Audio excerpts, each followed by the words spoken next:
Yan, salamat sa bagong client natin. Shoutout sa iyo, Ma'am Eileen Agnes S. Aguilar, Head Teacher 3 ng Kaminawit National High School, Kaminawit, San Jose Occidental, Mindoro. So, tayo po ay gumagamit po ng Epson 121 with pigment ink. Ibig sabihin po ng pigment ay yan po hindi kumukupas. Ito po yung diferensya niya. Ito po yung dye ink na kumukupas po yan. So ang pigment po ay para po sa mga printing ng picture, ID. Ayan. Pigment ink po. So yan po ang diferensya.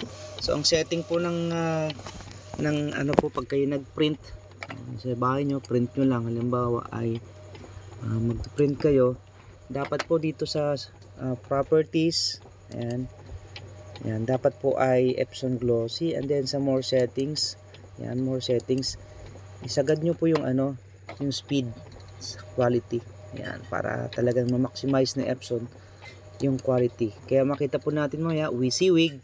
Ano po ang ibig sabihin ng WYSIWYG? Ang WYSIWYG, what you see is what you get. Ang oras po natin ay alas 6. Maaga po tayong gumising para sa project na to. Maraming salamat po sa mga nag-avail at sa mag-avail pa. May bago po tayong ano ngayon, design. Tingnan po natin yung ating bagong design. Okay, nasa desktop ating bagong design. Ayan, new. Kita natin ang new. Tingnan natin sa new design. Ayan. So ito pong ating new design. Ayan. Meron pong yung apat na pangtawag dito. Yung sa matatag, meaning po ng matatag, make the curriculum. Tapos yung isa ay take steps to accelerate.